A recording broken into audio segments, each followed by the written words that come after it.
Hello everybody, and welcome back to another episode of Dino Plays Modded Minecraft. This is Dino. I believe this is episode 35. Thanks for joining me. So, in the previous episode, we were attempting to connect our ME system to our sorting iron chest system, our sorting system that was over here.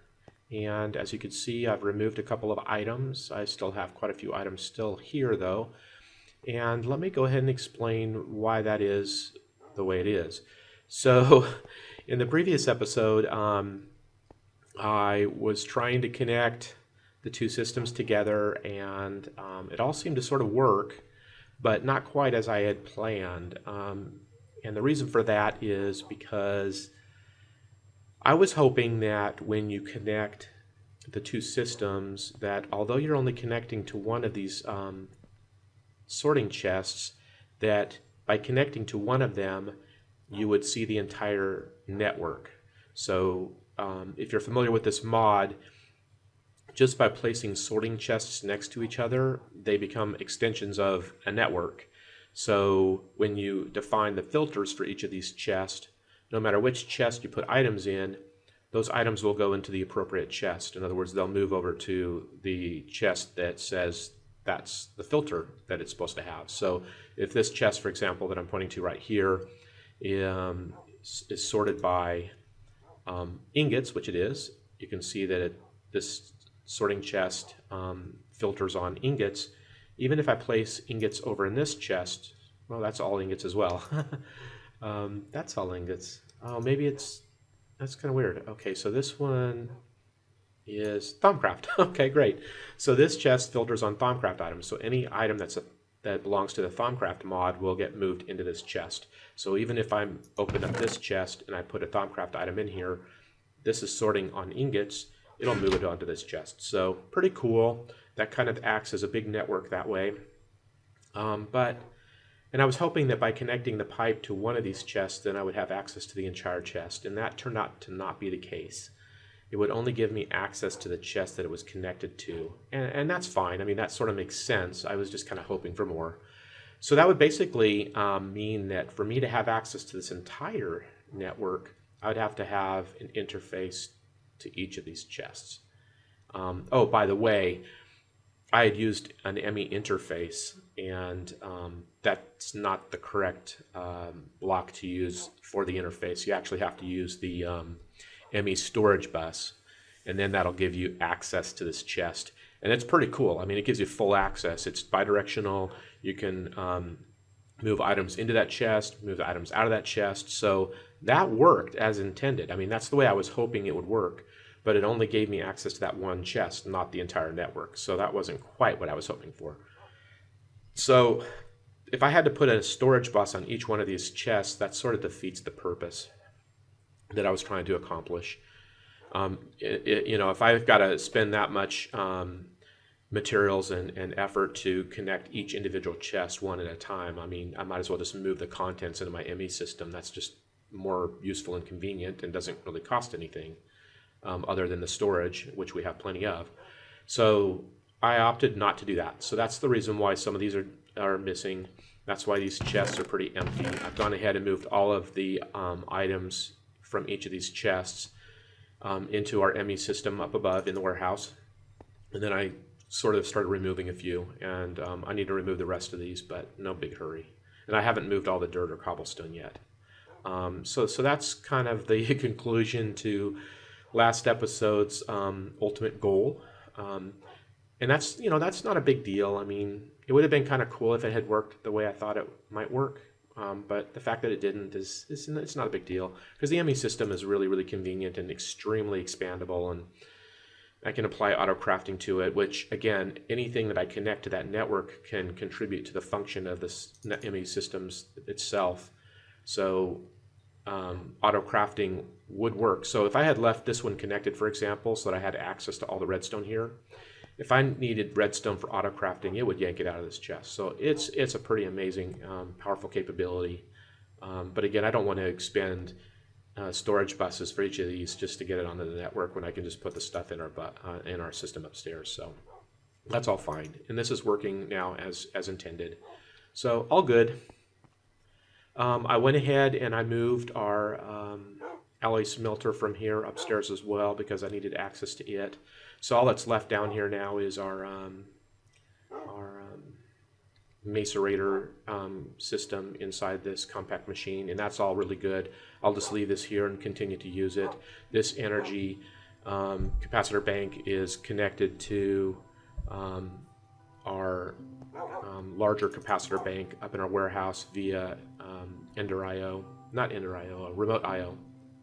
And then what I'll probably do is I'll configure a remote I/O to this chest as well, so we can send items into this chest, pass them through our macerator, and then back out through this interface. Which right now I think this interface is connected to either this guy or this guy, one of these iron ore chests, and I'll probably need to reconfigure it to a chest up in our warehouse where the outputs of this process will go into our ME system instead of this chest over there. So that pretty much concludes all the stuff down here. Let's see. This episode is going to be a little bit more crafting. I would like to go ahead. Well, let's go upstairs and I'll show you what I mean. I just grabbed some Invar ingots out of our furnace here, and I'll go ahead and explain what those are going to be used for here in a moment. Let's go up to the warehouse real quick. So this system here, I added an ME interface terminal up here so we can see where all of our crafting or auto crafting is occurring, and I can manage it from this one single interface. And these are all of the different crafting recipes, as you can see, that we crafted in the prior episode and placed into our inscribers. So these 1, 2, 3, 4, 5. Well, it tells you right there. I just realized it tells you what they're connected to. So these are connected to the inscribers, and we got 5 of them. So, but we can manage them all from this one interface. We don't have to run over to the inscribers to do any kind of maintenance. And I did a little bit more cleaning up in here. It dawned on me, again, I'm learning some of the more significant or powerful capabilities of applied energistics, which I'm really excited about. But I am learning more about that mod. And what I've come to realize is that you can actually color your Fluix cables. And I sort of saw those in all the recipes and just kind of ignored them. It just didn't dawn on me what I might need them for. But remember, I had one of the Fluix cables running up above ground over here, and the reason I did that was because I have one running up through the bottom, and that's that red one down there. And if they're side by side, they tend to connect to each other, and I found that to have some unwelcome side effects. So that's why I ran the one up one block away so that they wouldn't connect. But by coloring them, they can go side by side in parallel, just like you see below there. And so I went ahead and did that, and that allowed me then to put the yellow one there, and then I crafted some grass block covers and placed those down. So now it looks pretty sweet, right? Pretty awesome. And I can put more down here as well to do some more cleanup. I also widened the room back here a bit further, and the reason for that is I'd like to kind of get this guy out of the way. It's kind of in the middle, in the way. I was going to go that way, but we have our nether portal just right next door, and I think that if I start digging that way, I'm going to bust into that room and kind of play havoc over there. So I'm toying with the idea of moving the nether portal to give me more access that direction, but until I do that, I really don't want to go this direction. So I figured I'd just move this further back. And we'll see, I might move that first, but I've got enough space now to where I can decide what to do. And so, let's see, and then this was kind of over here and I moved it over there, so it's kind of out of the way now. And just one block on the other side of this block is our liquid XP chamber. So can't go this way because then I'll open up into this room. So I've got to go that way or that way. And that's fine because we're inside of a big mountain, so we can go either direction. It's just that we have our nether portal in the way over there, and we'll have to move it first. And then we can kind of move some stuff down a little bit and make it a little cleaner in here. Put this in a corner somewhere so it won't be in the way. because I'm going to want to do a bunch more auto crafting, and I'm going to probably wind up needing this space for that. So that's kind of why I opened it up further. So that's what I did there, and then I put the ME interface terminal here for that purpose, because as we add more auto crafting capability, we'll want to manage it a little bit more effectively, and this interface is exactly what that's for. So pretty awesome. But where I'm going with all of this is that as we continue to add more to our applied energistics systems, we are sucking juice like mad. Is this guy? Yeah, this guy's pretty full. He finally filled up. But I'll tell you though, when I was actually doing all the crafting, using the inscribers and all that kind of stuff, and I added another drive in here because I needed a little bit more space, it was slow. I mean, it was sucking a lot of juice, and replenishing the juice, even though I wasn't using the system, was really, really slow. And you can see it using it periodically. And I really, really think that we're going to wind up using it even more as we get into auto crafting. And we're going to probably want to add another CPU and coprocessor. So we'll probably want to move this guy into its own network, which probably means we'll have to add another controller. So we're going to have a second controller, and we're going to move that and probably double this guy. So we're going to need more and more juice. And then as we do auto crafting back here, using these guys right here, by the way, they're called molecular assemblers. And we're probably going to need a bunch of these guys, as well as a bunch more interfaces and all that kind of cool stuff. So we're going to put these guys back here, or widen this direction, wherever we put it back here. And then we're going to need more power. So this is fine for now, but I think we're going to need a bunch more fairly quickly. So I thought what we'd do real quick this episode is we would craft these guys. And I kind of got started on it in advance because I didn't know how many steps it was going to take to do this. And I wanted to be a little bit better prepared, which hopefully I am. A lot of the items I'm going to need are down here, and I've already kind of pre-crafted them for us.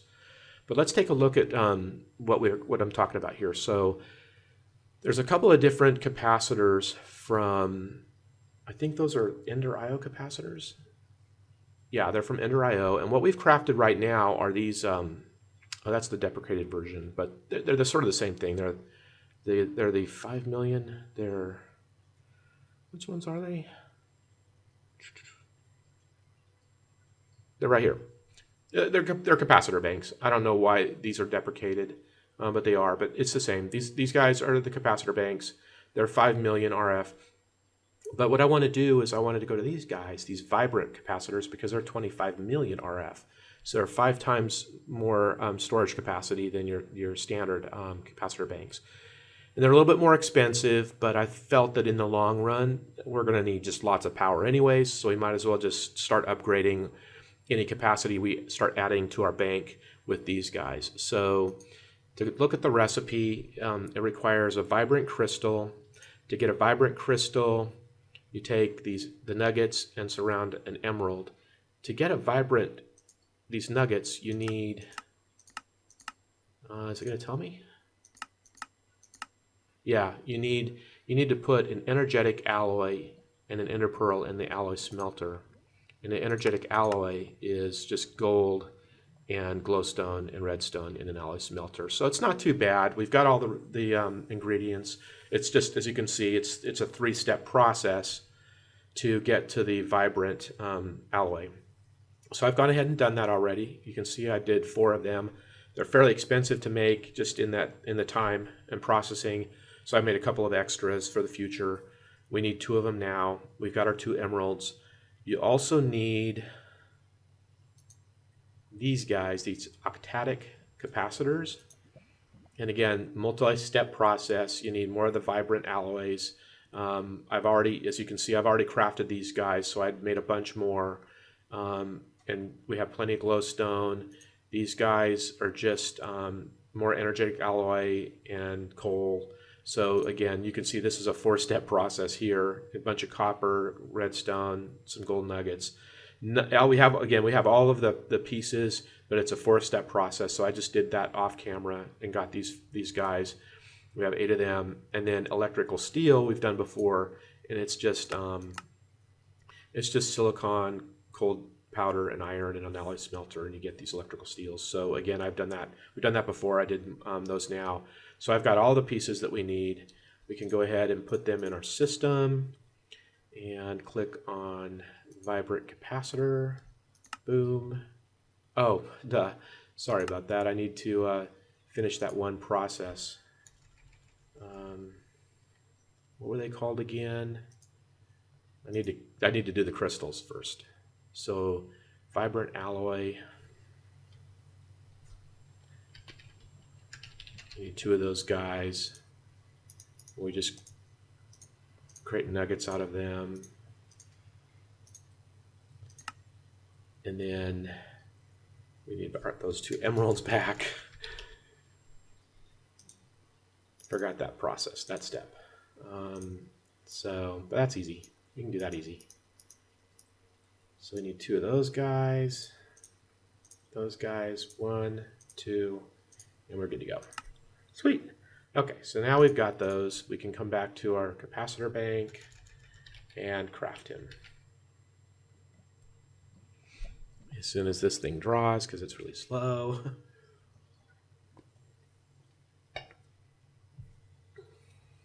Pardon me, it just took a sip of pop, Dr. Pepper.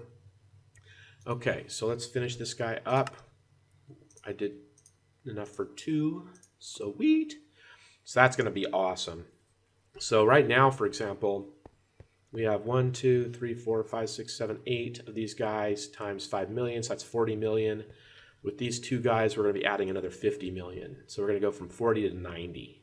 So that's awesome. So now what we need to do next is we need to craft magmatic dynamos, right? And that's just, that's a couple step process as well. I think we need Invar gears. Let me refresh my memory on how to do those. Come on. Come on. I wish there was a way to speed this up. If anybody has any tricks on how to speed up this this searching of this index, let me know in the comment section below because it's driving me crazy. Okay, so let's see. We're going to need 2 of these redstone coils. So let's see. Let's just make a couple of them. This is when our ME storage system just shines. Just simple crafting like this. Don't even have to think about it sometimes. It's just awesome. Okay, these gears are just 4 Invar ingots and an iron ingot. So that's cool. And we only need 2 of them. So we'll just stick to 2. And then the rest we have as well. So we need to put those in our system first. And then I think we can just craft 2 of these guys. Or not. I need to double that. I need to double that. So I need these gears again. So I need. Did I not make enough Invar? Oh, that's so frustrating. Okay. I thought I was prepared. Okay. I made a couple of extra irons, but I'll need to create some more of the other dust. So let me go ahead and take care of that real quick, and I'll be right back. Okay, I'm back. Derpy me, I wasn't paying attention. I actually did have enough of the Invar ingots. They were, you might have noticed before I said I'd be right back, you might have noticed them down here in my inventory. And derpy me, I just didn't see them there. I thought that I'd already placed them in the terminal, but I had not. So sorry about that. But yeah, okay, I'm back. I think we're going to have everything now. There we go. There's our second one. Awesome. Oh, I feel stupid. Oh, well. Okay, so we've got our storage capacity to expand with. We've got our 2 additional magmatic dynamos. Okay, so we're going to need some fluid conduits. And I'm pretty sure I have some of those already. Yep, I do.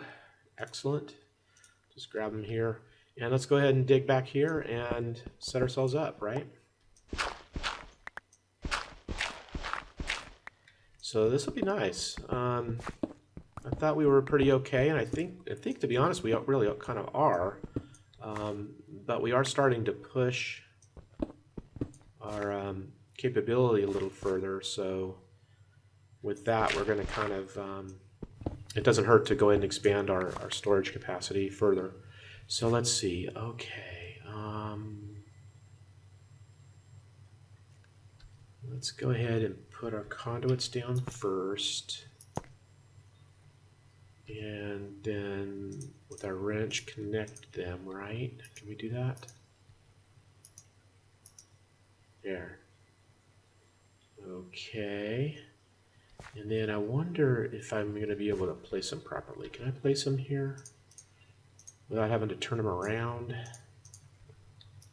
Let's find out. Yeah, I'm going to have to turn them around. Okay, that's fine. It's just tricky sometimes to turn them around. At least I find it out to be a little tricky. Yeah, see? It's not letting me turn it. That's what I mean. I don't... throwing my wrench away. I don't understand why. Maybe if I place the capacitors down first. Let's see if this makes a difference. Okay, is that actually now 30 million, 50 million? Okay, so they act as, so they're acting as separate. Why are they acting as separate storage? I'm not sure I like that. Because that then sort of means that for me to use this, I'm going to have to tap directly into it. Oh, that's so frustrating. Oh, man.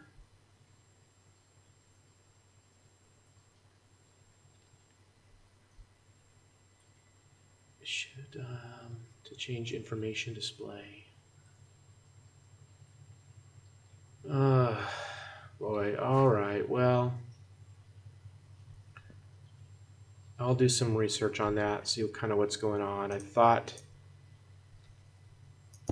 yeah, okay, good, that worked. Okay, there we go. So we've got our magnetic dynamos now working. Totally fine.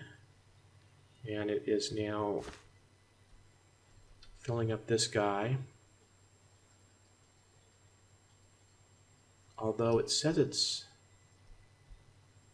it's drawing it out, so it's possible that it's consuming. Well, I'm not seeing it act as one block. This is only showing me 30 million.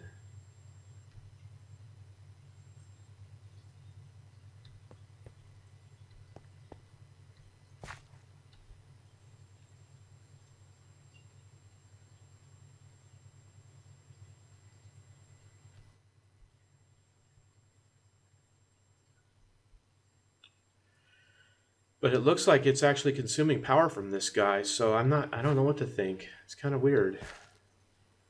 But I guess we'll just leave it for now, and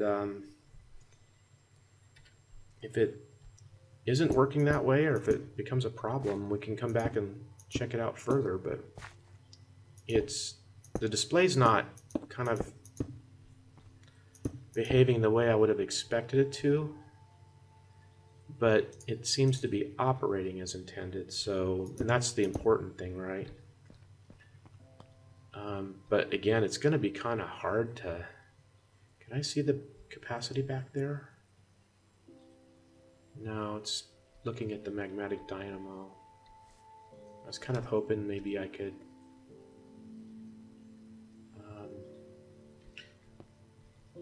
check the reading. See, if I just look at this one, I'm not actually looking at the reading from behind. So that's kind of a bit of a problem, but I guess that's fine for now. Okay. I think, let's see, we can shift right click on a face to change its display. I'm just kind of curious. See, IO, that's kind of cool. See, I'm wondering if maybe I should bring those other two blocks to this side, maybe. But then I won't have the magmatic dynamos plugged into them. Hmm.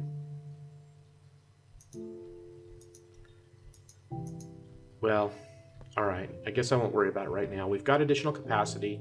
It does seem to be... This bank isn't even being touched now. Whoops, I keep clicking on the wrong button.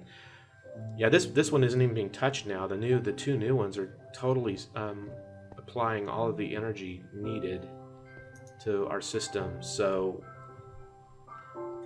maybe I'll go ahead and leave this block open for now, just so we can kind of check on it. I think we're going to want to check on it, right? And I keep clicking on the wrong buttons. In, out, in, out. So that's interesting.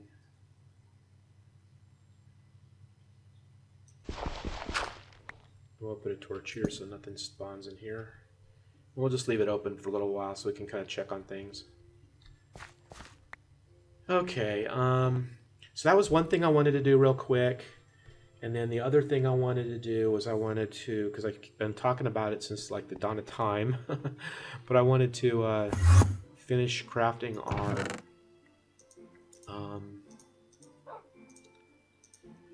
our Quarry Plus, right?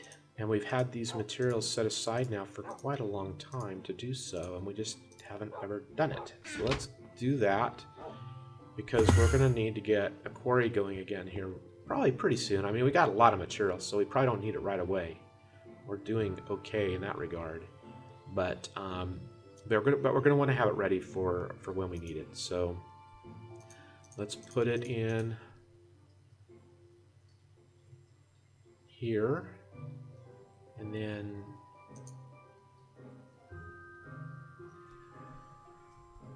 it just needs to process, right? This is very different than the old system. I'm not sure if I like it as much as the old system. The old system, you used to have to place everything in your assembly table, and then you would see the lasers do its thing, and it was kind of really cool.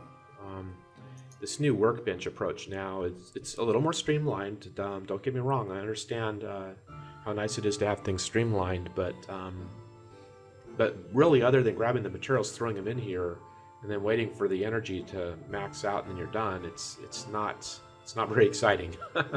The old way was a little more interesting. This isn't quite as interesting. So, but it is what it is. So let's go ahead and let that go. It'll be done in just a few.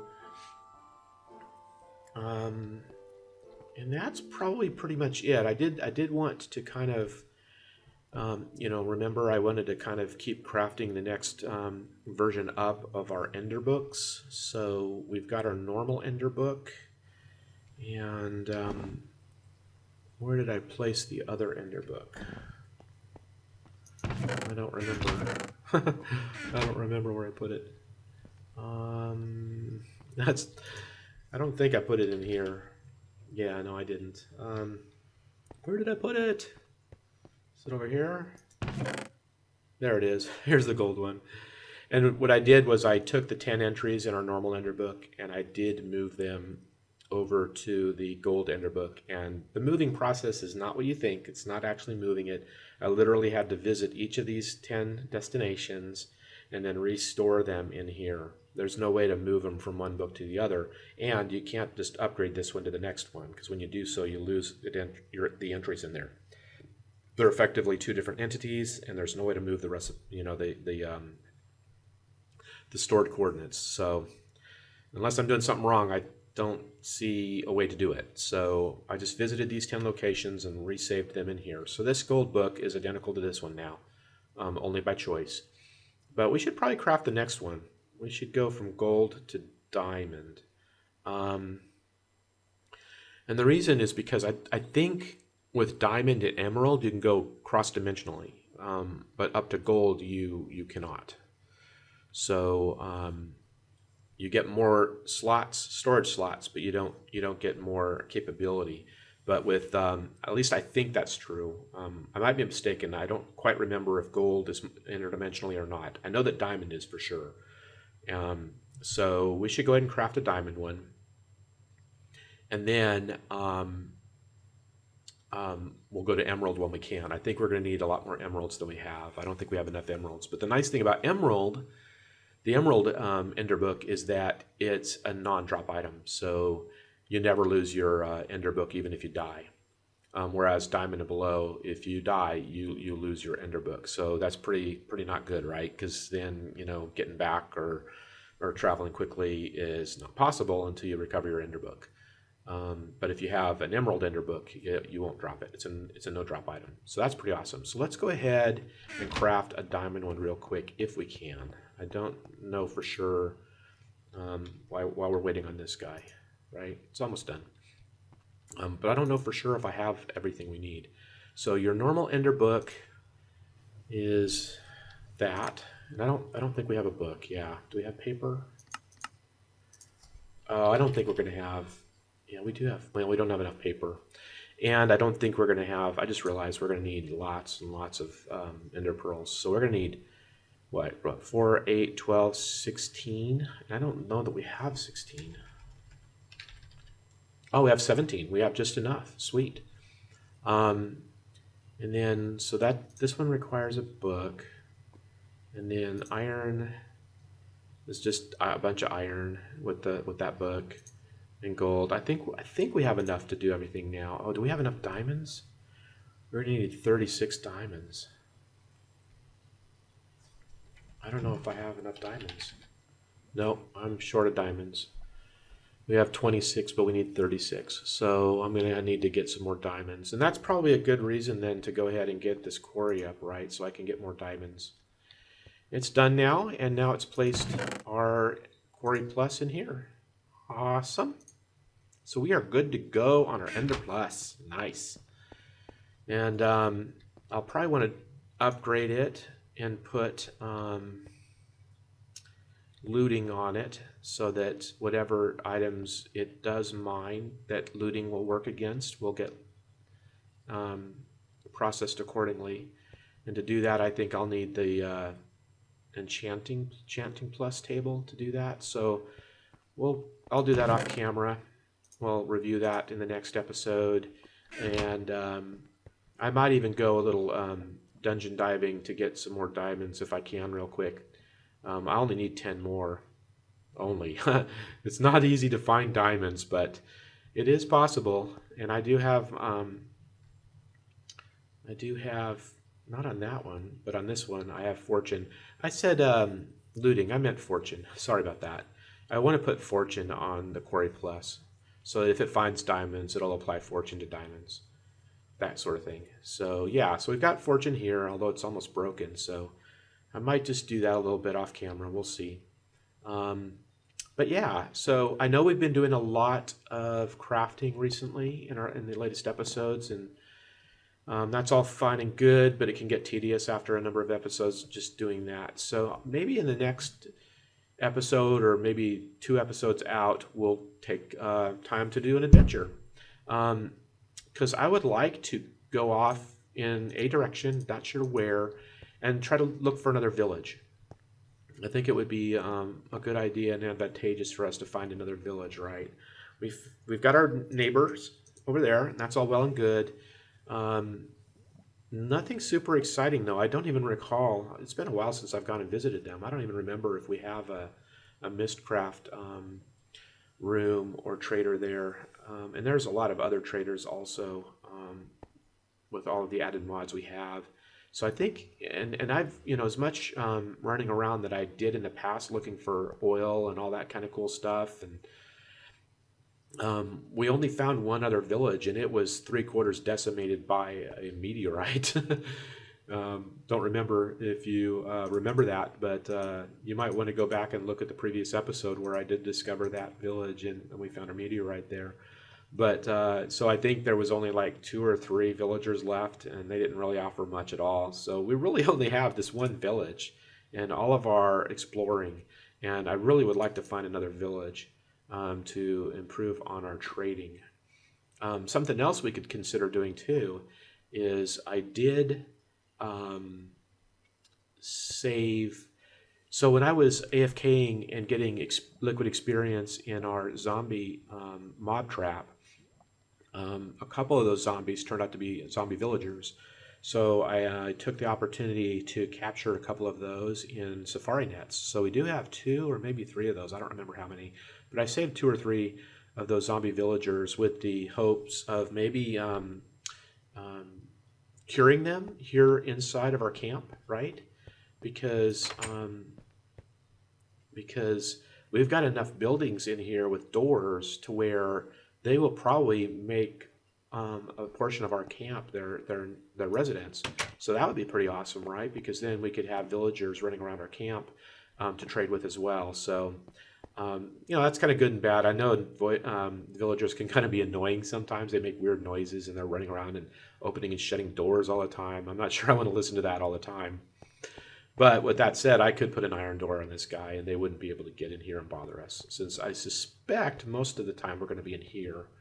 And we do have the ability, obviously, to get back and forth pretty quickly between our major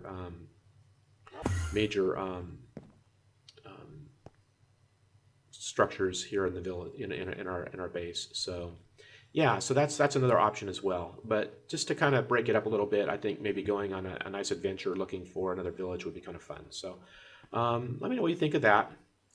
It may not be in the very next episode, or we might get started in the next episode, because in the next episode I sort of want to finish up what we've started here with our Quarry Plus and get that set up and all that kind of cool stuff. But that shouldn't take very long, and then we can get going on another cool adventure, because it's been a while. So anyway, I hope you enjoyed this this episode. If you did, please give it a like, and yeah, leave your comments in the comment section below. I always look forward to getting those. Love the feedback. Like to know what people are thinking about the series, and yeah, just really like talking to you guys. So I hope you did enjoy this episode, and thanks again for joining me. So I'll see you in the next one. Bye bye, everybody.